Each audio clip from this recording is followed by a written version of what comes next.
Yeah, I guess we'll do a show today. After going 15 rounds with my computer here, a couple of reboots, we seem to be up and running. It's nice to have you along for this already bumpy ride. What's going on? My name is Mark Farzetta. This is the Farzy Show presented by MyBookie, mybookie.ag. Combine yesterday, guys running around. Oh, my goodness gracious. You got vertical leaps, you got broad jumps, you got 40-yard dashes, you have guys running violently. That's my favorite thing. And I use that word, too. I'm guilty of it. I confess. Oh, that guy looks violent. I like how these guys play a full college season. And I know that's the typical gripe with the Combine. They play a full college season, and then you watch them run around. And, oh, that guy should be a first-round pick, you know? And then you look for words that relate to football. Oh, the way he slapped that dummy. Oh, violently. You know, anyway. Scorton's the guy I'm talking about in particular. But anyway, wouldn't mind if he was here in Philadelphia. We got to talk about the Combine. I had one repeating thought. There's things that are tangible, things that like, somewhat matter in all this. And meeting with the tight end, the Eagles meet with anybody. The Eagles show any interest in anybody, and then automatically I go in my mind to whoever that guy's spot would be taking on the roster. And it's like, all right, well, that guy's gone. I already had some suspicion. Now, I will blame the great Seth Joyner for this suspicion because Seth was banging this drum all season long. And Seth was saying, I wouldn't be surprised if you don't see Dallas Goedert in an Eagles uniform next year, meaning now this upcoming season.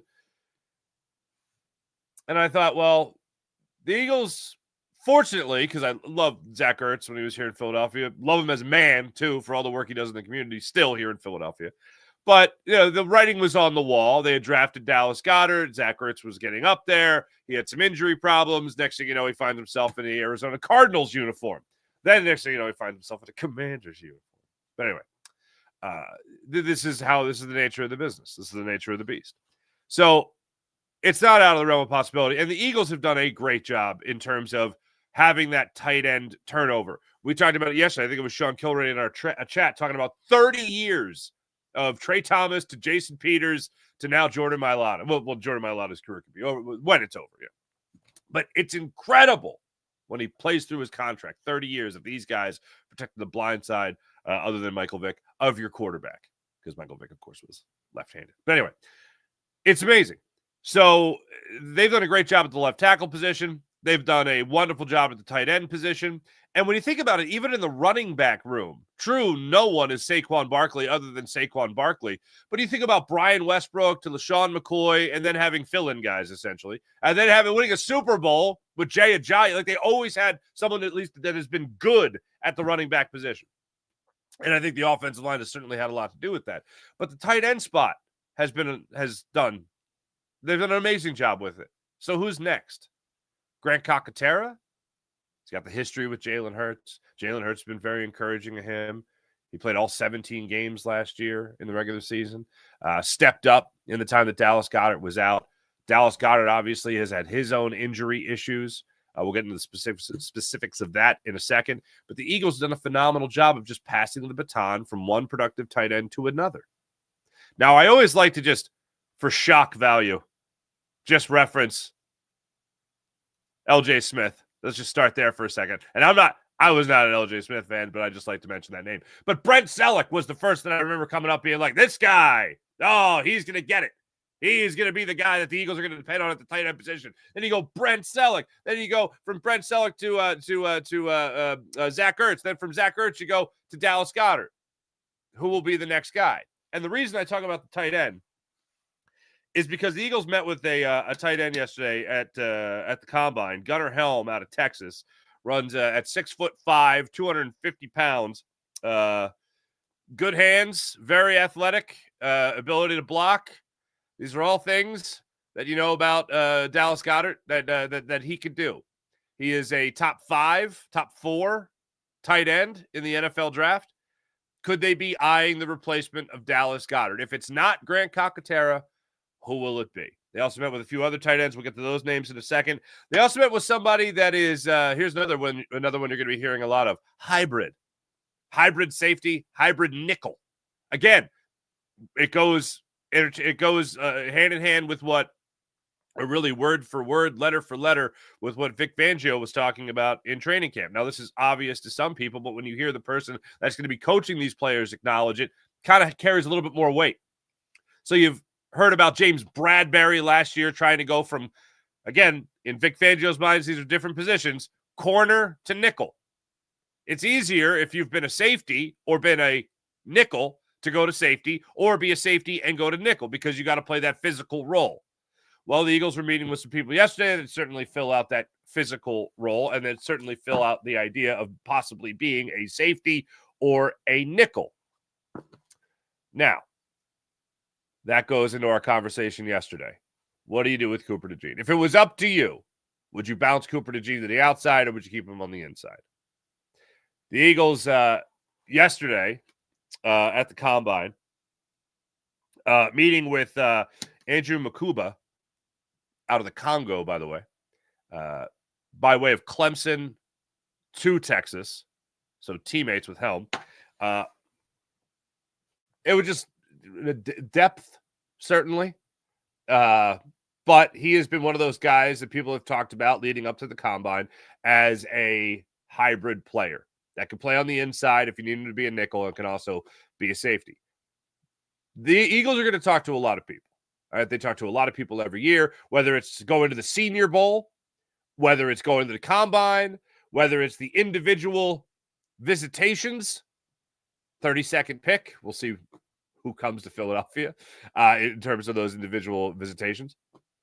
But when it comes to these positions, it doesn't all mean that whoever the Eagles are going to meet with, automatically they're going to make those picks. I mean, I look at Quenyon Mitchell, for instance, last year. No one expected him to fall to the Eagles, and boy, did he fall. Cooper DeJean being available for the Eagles to go up and get. And just like that, you've transformed your secondary. Just like that. Does it automatically mean that whoever they meet with, they're going to draft? No, obviously not. Does it mean whoever they're going to meet with, that guy, that veteran, is automatically going to be off the roster? Absolutely not. Like I said, we'll get into the specifics of Dallas Goedert. Spring training, Johan Rojas hit a home run yesterday. That's something worth mentioning. Flyers, unfortunately, they took a loss in overtime, though, so they still get a point. Their 3-game win streak is snapped, 4-game point streak. Nice to see ya. That's still alive and well. And then yesterday I had this thought while I was watching some of the Combine coverage, and it really just, we touched on this briefly. I think the only thing I said about it yesterday was the biggest difference in Howie Roseman since reclaiming final say on the roster after the Chip Kelly era. One of the biggest things is that you're noticing a lot of guys from the bigger schools, the more notable schools, being drafted by the Eagles, which is something we just weren't used to. But yesterday I was really thinking about this because I'm watching Louis Riddick break down some of the Combine stuff. And Louis Riddick was a director of pro personnel with the Eagles for a few years. He was in Washington for a few years. And I remember just before the Eagles won the first Super Bowl, it was right after Chip Kelly. It was, that revamping period where a lot of people like myself were saying, how do you bring a guy back? Like, who is ever softly fired and then brought back to the same position a year later? Like, that's weird. I know people look at the 3 years Chip Kelly was here and he had final say. It was really that last year that was the most obvious that it was a Chip Kelly run draft and a Howie Roseman's in the broom closet scenario.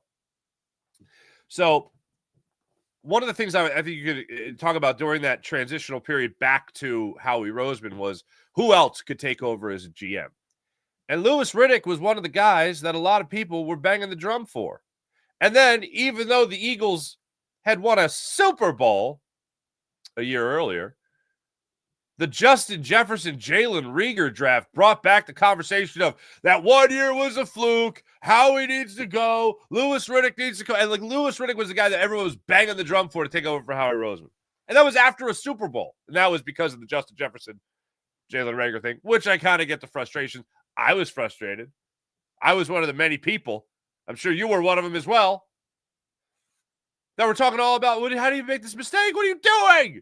You literally have Mike Zimmer on a Zoom laughing his arse off that you passed on Justin Jefferson. So I'm watching the coverage yesterday, and they cut to Louis Riddick breaking it down. I'm listening to Louis Riddick, and then it was on rotation in my brain yesterday about the incredible comeback of Howie Roseman. Pushed aside for the apple of the NFL's eye in Chip Kelly, and then brought back to the point where you win 2 Super Bowls.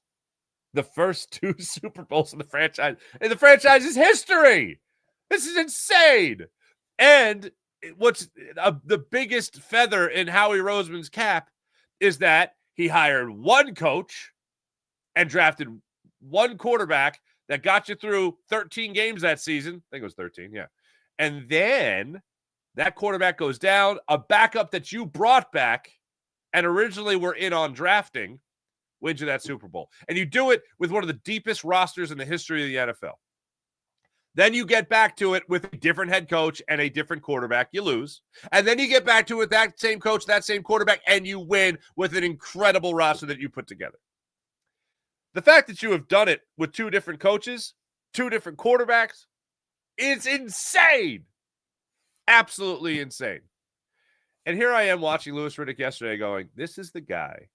And I'm guilty of it. Although I will say, after the Super Bowl, I wasn't fire Howie Roseman. The Justin Jefferson thing pissed me off. I think it did everybody else too. But since then, the Eagles have been to 2 more Super Bowls, and they've won another Super Bowl. So I'm going to go ahead and say Howie Roseman knows what he's doing. But at the time, a lot of people were banging the drum for Louis Riddick.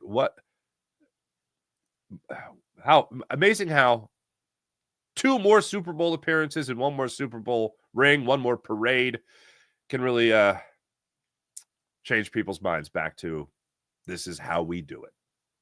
Really is amazing.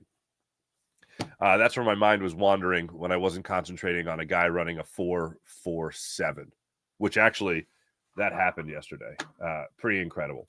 But anyway, welcome to the show. This is the Farzi Show presented by MyBookie, mybookie.ag. So looking around the NFL, looking at the combine yesterday in particular, and reading up on some of the guys that the Eagles are actually meeting with. The first guy that I noticed was Gunnar Helm, again, the tight end out of Texas. Projected to be top 4, top 5 tight end, depending on how you slice it, going into this NFL draft.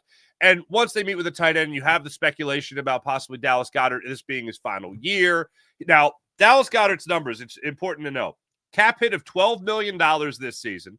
Going into the final year of his deal, his base salary is only $1.2 million, but he's got a $14 million signing bonus in the final year of this deal. He also has missed 22 games since 2020. So we obviously, and a lot of these have been like 4-game runs, 5-game runs where you haven't had Dallas Goedert for whatever reason. I am on the record. I absolutely love what Dallas Goedert brings to the table here in Philadelphia.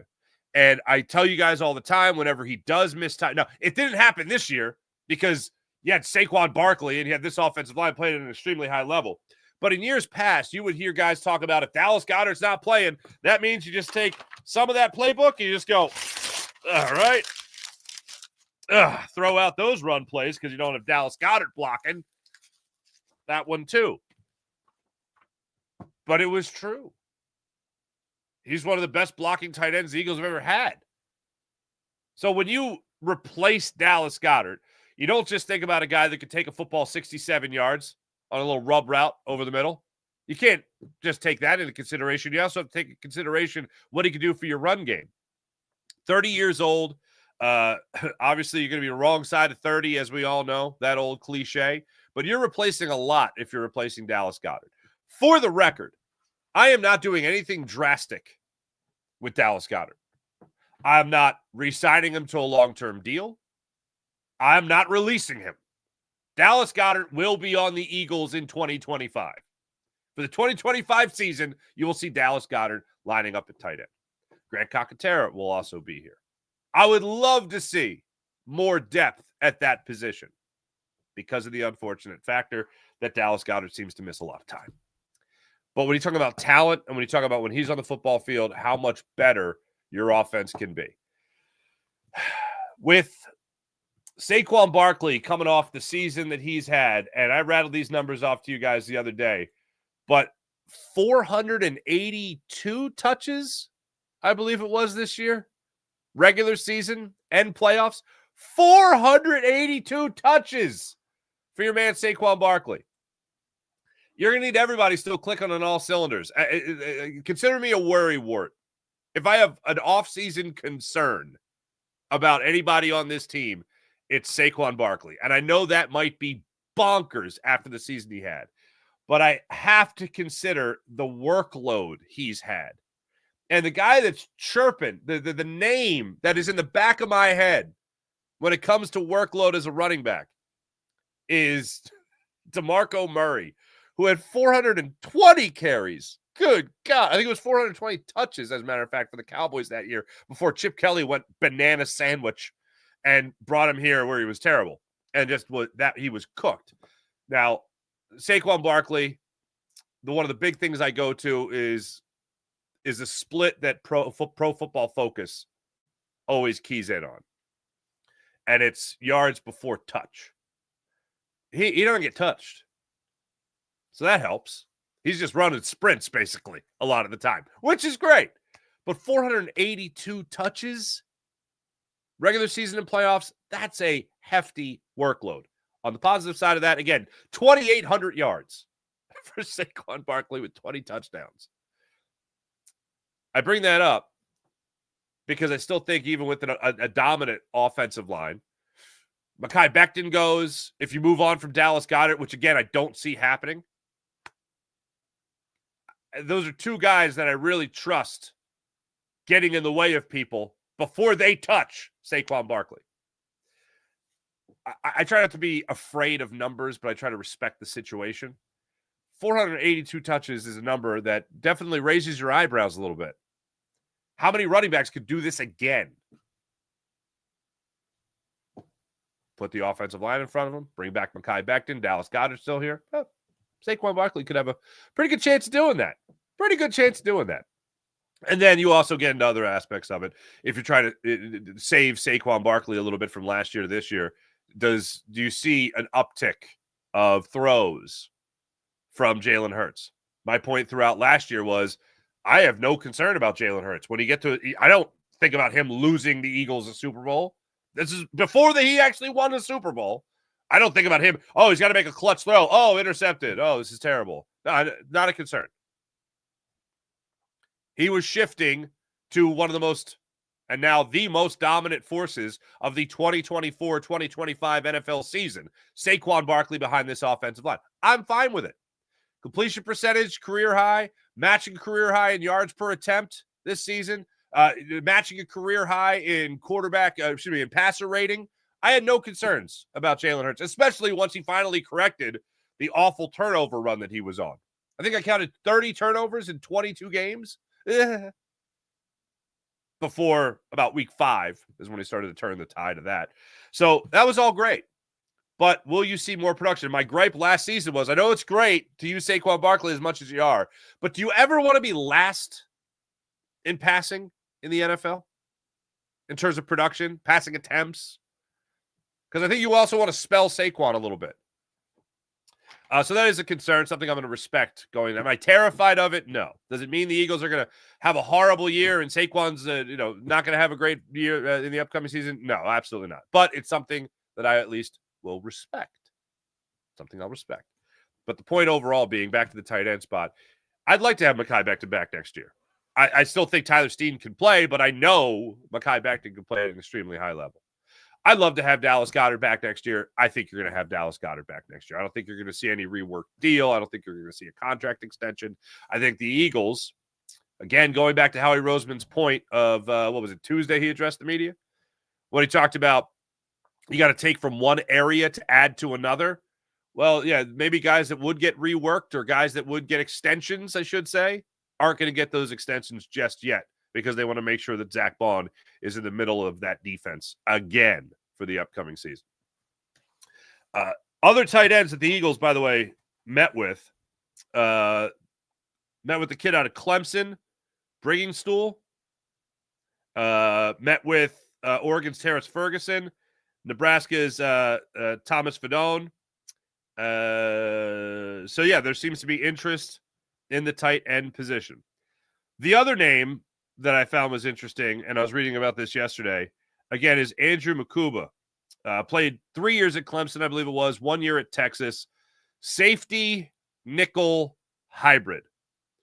The reason, of course, this raises my eyebrows is the question of Cooper DeJean. Now, let me know in the chat. We got into it a lot yesterday.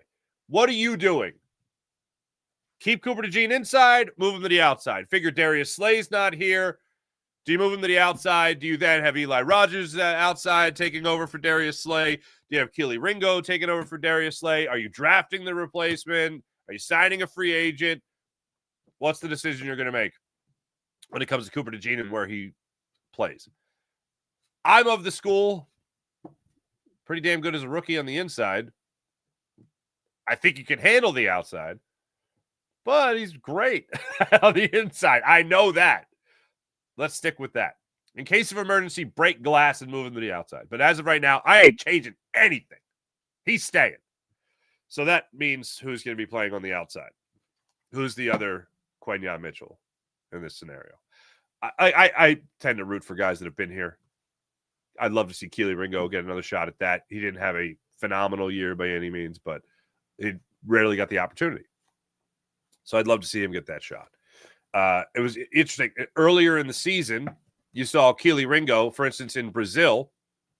Darius Slay, I think, came up lame. First of many times, actually, throughout the season, Keely Ringo went in there originally, not Isaiah Rogers, going against at least what we thought the depth chart was through training camp. Then, in the second half of the season, you started to see Isaiah Rogers get a lot more of those reps. I think the physicality factor that Keely Ringo brings is very beneficial. I think somebody yesterday suggested Sidney Brown potentially playing in the slot. If you could get Sidney Brown on the field and he's not just concentrated, like I feel like Sidney Brown, whenever he goes out on the field, is just wound up, man. Just wants to crush somebody, and I love that. Vic Fangio needs to find a way to just kind of like, all right, let's think for a second. Or better yet, let's work on those instincts.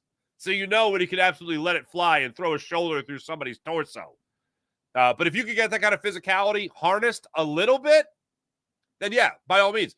The safety position, certainly. The nickel position, absolutely. When needed. But all in all, my guess is the guy that's going to take over for Darius Slay is not currently on the Eagles roster.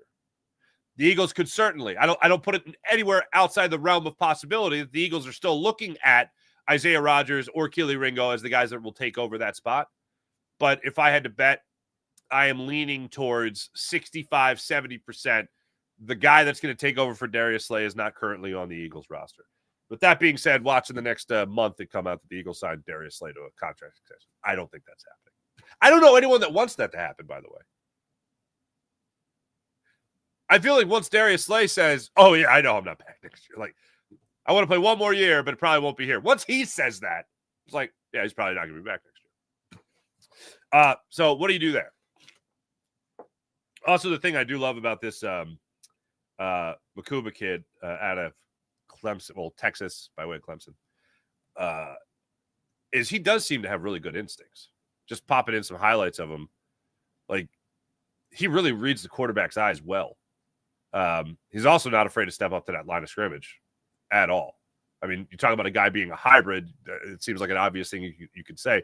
But when you actually watch him, he's got great instincts. I was reading about him. His family survived the Congo and fled.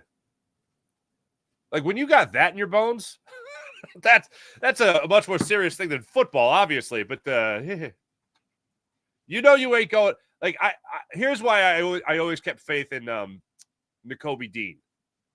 Now, I'm not saying Nakobe Dean survived the Congo, but I learned about Nakobe Dean's background, and when he did SkyDrive with us 2 years ago now, he was telling me about just like how his mom was like, no excuses, no BS, you know?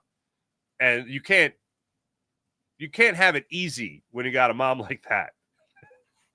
And if that's your background, imagine going home and complaining about something that happened to you at school. Imagine going home and complaining to the people that fled the Congo about how your one teacher was mean. Like, oh, really? Okay, yeah, complain to me. I brought it up to N'Kobe Dean. I told you guys before, my grandfather was in, well, like a lot of people's grandfathers, was in World War II, but his ship got torpedoed. Like, go home, and I lived with my grandfather for a year, and my grandparents for a year. Go home and complain to them about your rough day at school, and then you're, my ship got torpedoed. I'm sorry, your classmate didn't say thank you. Like, whatever. Like, just something minuscule to them. Like, players that have that kind of family background, like Makuba, for instance, like, you ain't going home and having it easy. You have to work your ass off. You're used to being called out on your BS. Like, I like that in a player. And I like the fact that he could add a lot of depth to this Eagles secondary, especially if you don't know what's going to be happening with Sidney Brown, who also has injury problems, especially if you don't know the after 2025, what's going to go down with Reed Blankenship. I like the depth move if that's the direction that they end up going. One other thought I had yesterday, actually, when I was watching all this, was when you're watching these guys do the NFL version of the president's physical fitness test, you're really trying to see who's competing in these moments. Like, best way to say this, I think, is you really can tell who loves and thrives on competition. And I'm just watching these guys run around. I'm watching them after their 40s, and you see their head like drop down, that they're disappointed in themselves. And I think this is one thing that Nick Sirianni thrives on. Like, when people talk about what he does great, okay, even after winning a Super Bowl, after being to 2 Super Bowls, after being in the playoffs every year, what does he do great? Like, what is the thing that makes him a successful head coach in the NFL? And I go back to during COVID, he's finding ways to test these guys' competitive nature. And I'm watching guys yesterday, for instance, the kid out of Georgia, Ingram Dawkins, Tyrion Ingram Dawkins. He does the broad jump. And he's the first guy since Jordan Davis of your Philadelphia Eagles to go over the 10 foot mark. He went 10:04 yesterday. Jordan Davis was, I think, 10:01, if I'm not mistaken. But you see him do that, and he's like excited that he did it. Like, you see like a little swagger in his walk. Like, you just killed it. You just did a phenomenal job. James Pierce Jr. yesterday runs a 4.47 in the 40-yard dash. This is a defensive end we're talking about. 4.47. And you could tell there's pride and swagger after that. Like, he accomplished something. You see other guys that dip their head down a little bit, don't have that same swagger about them. It's just little nuances. And I always try to take it with a grain of salt because it's not the game. But it's still performance. Whether it's Nick Sirianni playing a game of what, horse with Gardner Minshew? Or it's playing a game of, what was it? The rock, paper, scissors with Landon Dickerson.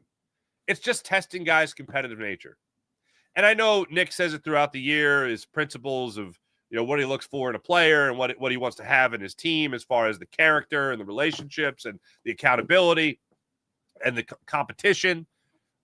He really does live and breathe that. And when you talk about things that he does well, and this is what I was thinking about when I was watching these guys run around and be disappointed in themselves when they didn't do what they wanted to do, didn't do what they thought they should do. But watching these guys yesterday, I was thinking about Nick Sirianni again, what he does well, what he does great, in all honesty. And the argument I always make is that he has his team prepared to play. He always has his team prepared to play. There's one unfortunate outlier. But he has his guys locked in and focused. The other thing is, I don't know how he does it, but he finds ways to relate to these guys better than anybody I've seen. And I thought Doug Peterson did a phenomenal job of that. But Doug Peterson had a little bit of an inside track. He was a player. who played in the NFL. Nick Sirianni didn't do that. And Nick Sirianni, he was a D3 college level player, wide receiver, stud wide receiver, right? But he didn't play in the NFL. He finds a way to tap into these guys to get them the most competitive, whether it's having them close their eyes before the Super Bowl in a team meeting, the last team meeting, I think it was at the NovaCare Complex before they went down to New Orleans. And he said, think of the play. Think of who was there. Think of a play you made. You think about who was there, your teammates, how the play developed, how you made the play. Has these guys literally close their eyes in the team meeting and envision that moment? Because he thought that would be the way to tap into him, to get the best out of him. Go back to the flower power speech where, myself included, everybody said, nope, this guy ain't it. And somehow this guy was relating to that locker room. I think it was week 2 after the loss to the Falcons, where they went into the locker room and they were asking about Nick Sirianni and all that. And remember, there was a weird thing there after the game where Nick Sirianni was like, oh, yeah, Kellen called that play.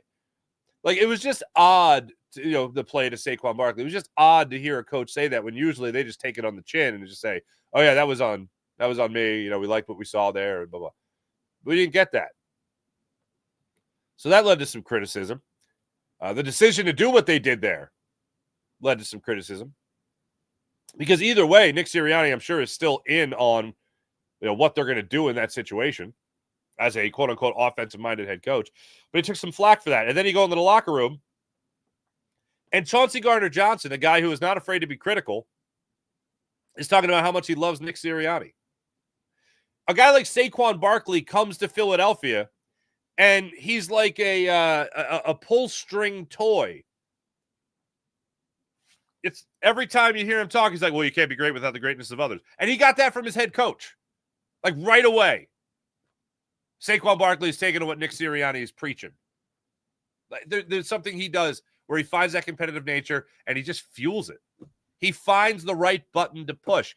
When I think about great coaches, like one of my favorite stories is about Bill Parcells. And Bill Parcells would talk about, there's 2 different kinds of players. And mostly he'd be talking about Phil Simms and Jeff Hostetler, the starting quarterback and the backup quarterback that also won a Super Bowl, by the way.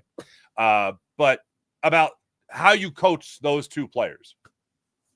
And he would talk about how Phil Simms was the kind of guy that's the, damn it, Phil, get your helmet, get your ass out there on the football field. Let's go. And Hostetler was like, hey, man, that was a great I know you missed, but it was a great throw. You did a good job on that throw. You made the right read. We just got to make the throw. And it was like just 2 totally different personalities and the way you would manage it. Now, part of it has to do, you got Phil Simms, and then you got Jeff Hostetler. So you might be a little more kid glove with one rather than the other.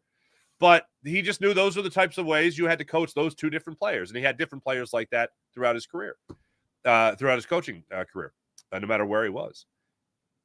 Nick Sirianni seems to understand that in a much different way, where the bottom line is he's always going to be the same, but what he is going to say, how he says it is always going to be the same. What he says might be different, depending on what player. And I think that's also what great coaches do. So I know when people look at the schematics of it and they try to break down the X's and O's, yeah, maybe not the best thing for Nick Sirianni. But when it comes to getting the best out of your players, that's probably the best that Nick Sirianni does. And I was thinking about that yesterday. How is Nick Sirianni watching this? Who is he looking at? Who is he impressed by? Because he's looking at every little detail, because he ultimately, even in these little, again, glorified presidential fitness tests that they're running around with in Indianapolis, he wants to see who's disappointed in their performance. He wants to see who's impressed with their performance. Then they want to get in the same room, and they want to have those conversations to get to know these guys even more. So I found that interesting while going through it, all this stuff yesterday in Indianapolis. And I do like this stuff. I know some people are like, well, I'm a loser and I'm watching the combine. No, it's still football. Shows you the hold football has on us. Pretty incredible. Oh, man. I forget how I was going to use this. Well, that's pretty dope. Yeah, whatever. It was worth just one. Hey, the Phillies played a baseball game yesterday. I referenced earlier that you had, that you had Johan Rojas hitting a home run for the Phillies yesterday. That's fun, a 2-run home run. Unfortunately, they ended up having a tie with the New York Yankees. Zach Wheeler pitched yesterday. I had his line in front of me, and I lost it. But he said he felt good afterwards. So there you go. That's all that really matters, right? That's all that really matters. Hey, let me tell you about the Game Time app. Download the Game Time app, create an account. Oh, wait. I think it was the last 2 goals that the Penguins scored, both of Evgeny Malkin.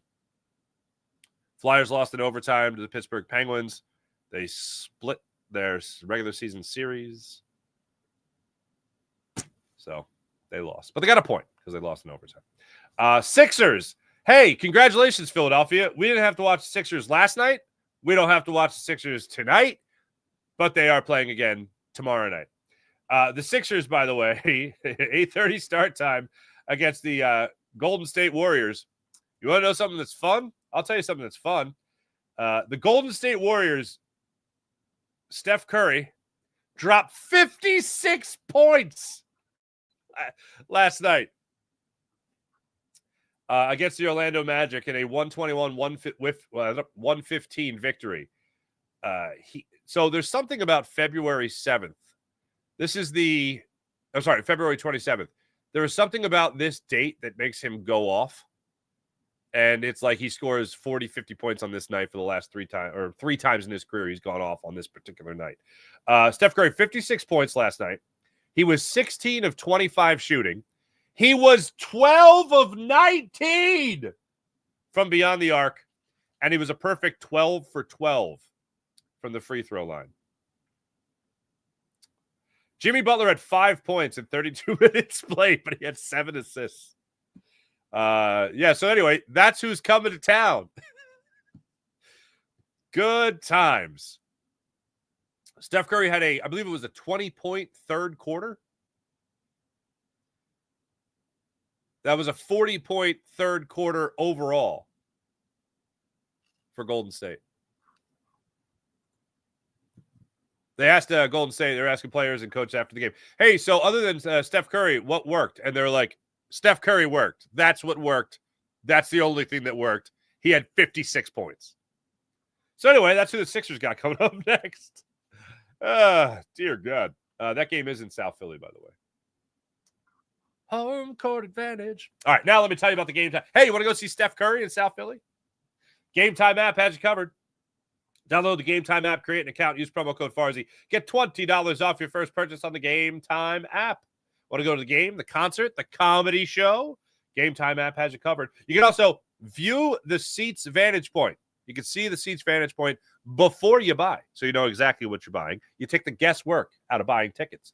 Also, the Game Time Picks feature. Toggle the Game Time Picks feature, and you filter out all the fluff. You get right down to it. The best seats at the best prices on the Game Time app. So download the Game Time app, create an account, use promo code Farzy, and get $20 off your first purchase on the Game Time app. How about PHL Sports Nation, Philadelphia Sports Nation, enhancing your Philadelphia sports fan experience across all social media and blogs? That's PHLSportsNation.com. How about our friend Brett at Sky Motorcars, SkyMotorcars.com. Check out Brett's amazing inventory at SkyMotorcars.com. Zach Wheeler, here you go. 2 innings pitched, 1 hit, 4 strikeouts. I'd say he felt pretty good in yesterday's game. Also, it was a 2-hit day for Edmundo Sosa. Nick Castellanos got a hit as well. Kyle Schwarber was in the leadoff spot for your Philadelphia Phillies. There you go. Luzardo give up that home run? Oh, it was Rangel and Luzardo. Oh, Larzo, not Luzardo. I'm sorry. Max Larzo gave up a home run as well. Not Luzardo. There you go. Makes you feel better. Let's get into the chat check and see how you people are feeling on this fine Friday morning. Because I'll be honest, here's how I'm feeling on a Friday morning. Ugh. And also, today, I don't know if she's up yet. So, today, I am the surprise guest reader at Lil Toots' school. So, I gotta read a book. She's in kindergarten, so I guess now technically this will be my third time in kindergarten. Went twice when I was of kindergarten age, and now back. No progress. Anyway, let's get to the chat check and see what wonderful people are doing on this fine Friday morning. Happy Friday, everyone. Oh, wait, whoa. Oh, this reminds me. Two things before I go there. Two things. One, shout out to my buddy Lido Hill, Lido Gill, college buddy of mine, good friend of mine, police, New York City, Giants fan. Just wanted to acknowledge how dumb his organization is. The New York Giants football team, that is, for letting Saquon Barkley come here. Let me see if I can read his full message on here real quick. I told him I'd do this, and I just thought, hey, you know what? We love having messages like that. I'll take a shout out on behalf of the dumbest franchise in sports history during your next podcast. Well, Lido, my brother, mi hermano, yeah, pretty dumb. Thank you for acknowledging. We appreciate the surrender of the New York Giants. Good luck with Matthew Stafford, because the Eagles enjoy putting him over his knee too, or over their knee, I should say. So I appreciate that. Also, I have to do this before we do the official chat check, because he hit me up yesterday on social media. Here you go. Ari, here's the song. Letters. We get letters. We get stacks and stacks of letters. Letters. There we go. David Letterman fans, you'd get that. All right, mailbag. When he retires, will Vic Fangio eclipse Jim Johnson in the minds of Eagles fans as the greatest defensive coordinator for the Eagles? Oh my goodness, Sophie's choice. Has he already, or has he already because he won the Super Bowl in his first year? I'm still putting Jim Johnson first, but a few more years like this. Vic Fangio or Jim Johnson, the late, great Jim Johnson. First off, Ari, thank you for writing in your letter. I love Vic Fangio, but man, Jim Johnson was fantastic. And what's so fascinating to me is that Jim Johnson did it knowing what he was doing, having been a DC, a great DC already with the Colts, I think. Jim Johnson came here and didn't have to figure out anything. Andy Reid came here and had to figure out how to be a head coach. And Andy Reid was a great head coach, and he's the fourth winningest coach in NFL history, and that's great and whatever. But he was still figuring out a lot of things with his first time on the job. His defense was locked up with Jim Johnson. Those teams didn't lose, especially in the early goings of the Andy Reid era, because of a bad defense. Those teams lost because their offense wasn't clicking into high gear. They're personnel-wise. Okay. Defense was stacked for the Eagles. We can talk about Dawkins, Trotter, Hugh Douglas, and all that. You can also talk about offensive side of things, James Thrash and Todd Pinkston. Was that really kicking it into high gear? No, of course not. So if Jim Johnson would have had more of the TO years, more affluence on the offense side of the ball, then maybe you're talking about Jim Johnson winning a Super Bowl when he was here in Philadelphia as well. So that's one thing. That's on the if. On the greatness scale, in terms of just doing it, yeah, it's hard to beat the start Vic Fangio had, where he's 1 for 1 in defensive career, in years of winning a Super Bowl and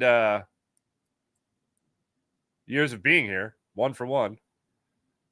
So the question then to play the if game is more beloved. Was that the answer? Eclipse Jim Johnson in the minds of Eagles fans as the greatest defensive coordinator for the Birds. It's crazy. If this year's, again, I'm not saying this is going to happen, and I'm certainly not wishing for this to happen, but if the Eagles somehow go in the tank defensively this next year, well, then that'll be a quick run for Vic Fangio. But I expect a similar year to this year. So Jim Johnson, the best the Eagles did was go to a Super Bowl with Jim. They just won with Vic. If I'm hiring 2 new defensive coordinators,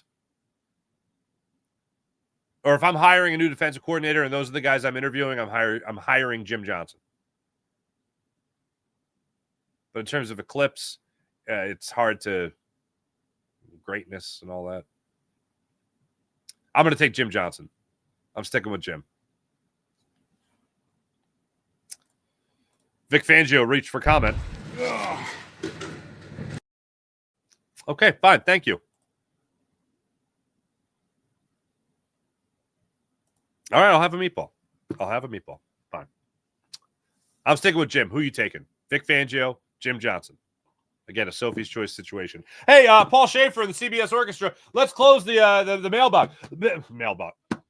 Let's close the mailbag. Letters. We get letters. Letters. I believe the close of the bit was always the shorter jingle. Anyway, let's get to the chat check now. Ari, I appreciate your letter.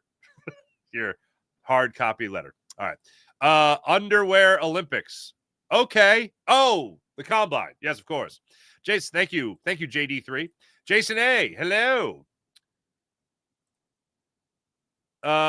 James Jones. As far as you see that James Pierce kid speed, yeah, 4.47. Holy Stromboli. That's wide receiver speed. People saying hi. Big Ben. What up, Farzy? What up? Don't change a thing. Keep Slay. Interesting. Big Ben garbage time. Okay. Sean Gillespie. Hello. Sean Kilren. Hello. Wayne the Pain. Good morning. Go Birds. Deion Walker and James Pierce Jr. Yeah, let's add him to the crew. Defensive tackle Jalen Carter has the same amount of career playoff sacks as All-Pros TJ Watt, Micah Parsons have combined. Carter is only 23 years old. Philly has, Sean, come on, don't make me do it. But if you're talking about Micah Parsons here, man. Take away the scoreboard. Yeah, you take away the sacks that he doesn't have, and you give him more, and you take him away, but you give him. Take away the scoreboard. Well, that's pretty dope. Thank you very much. There was some player that just used the word "that's pretty dope," and I'm blanking. JD3, I agree, Zach, to extend, but you might want a bigger edge despite Nolan Smith and Hunt, who are both undersized. There we go. Ooh, JD3. I don't see Howie drafting a linebacker, but Jahad Campbell is special. Okay. That would be a vicious move. Doesn't sign Bond, drafts a guy. Oof. He's signing, but Bond's an Eagle. Bond's an Eagle. I'm wishing it into existence, and I really believe it's going to happen. Wait, James, what? Your boy Ertz came through for me. He balled out.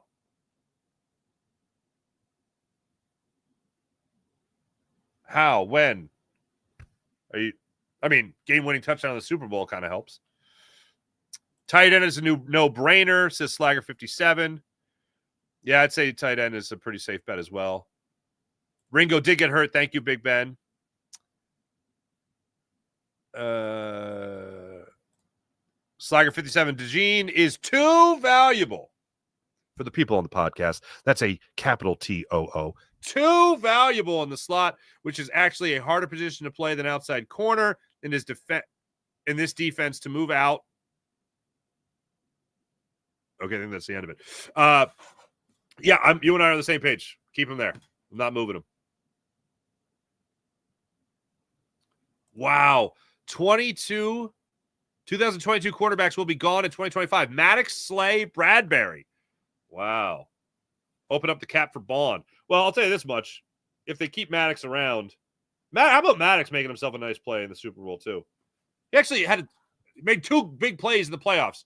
One was in the don't remember. But one was in the conference championship game, divisional round.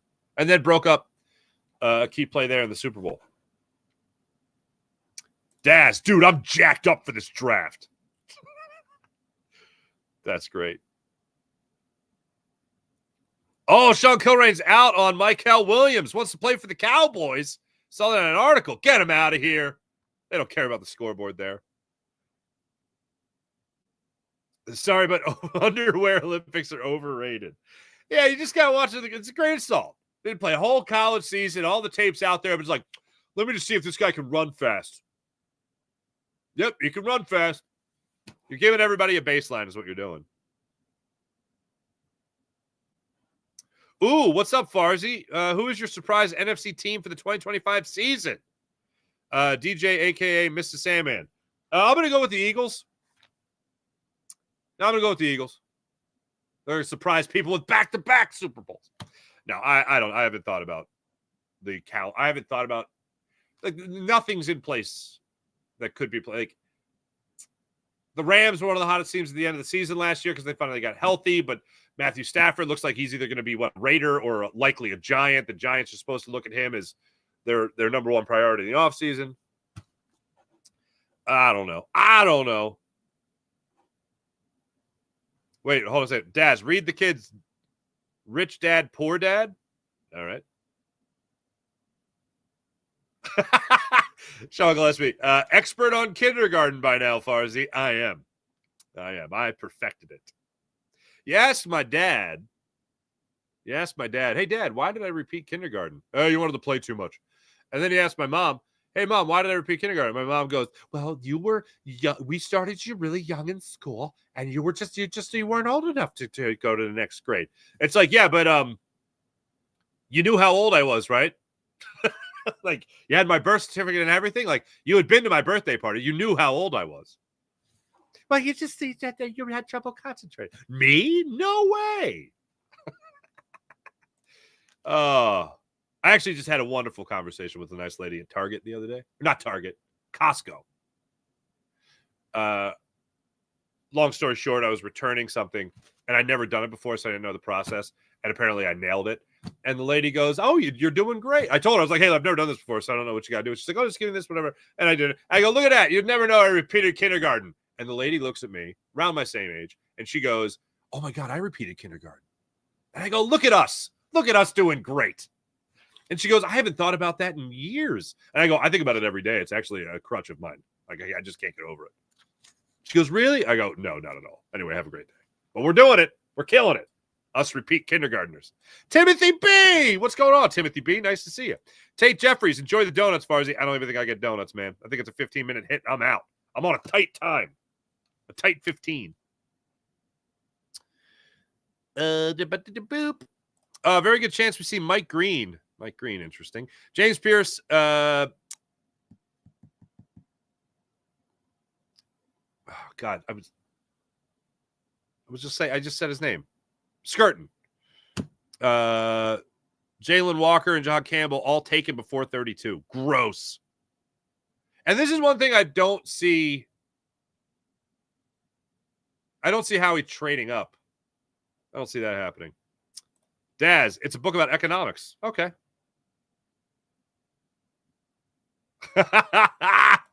Farzi needs to keep up the community service to get Philly Podcaster of the Year. Thank you, Wine-Niners. Why?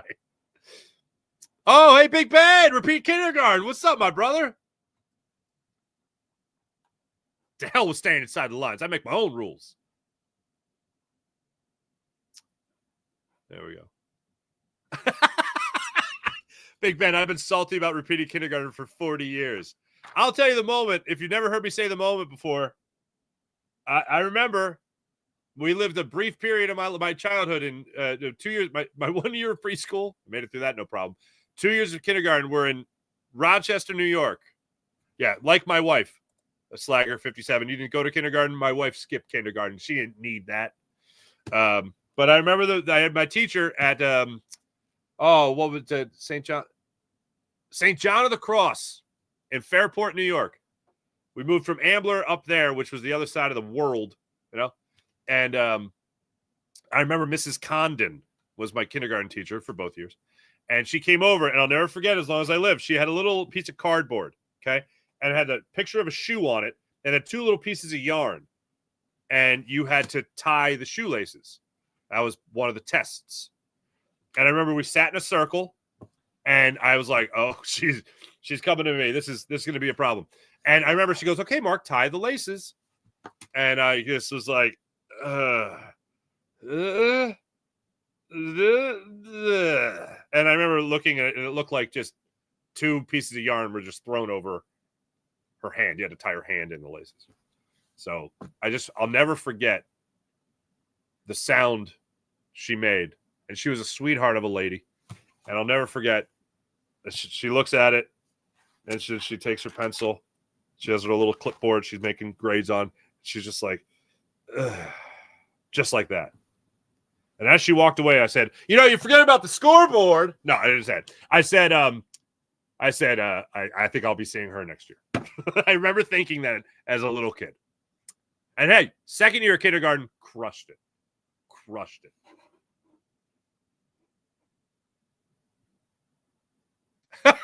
Slagger 57. Nobody went to kindergarten back in my day when you could hit a quarterback.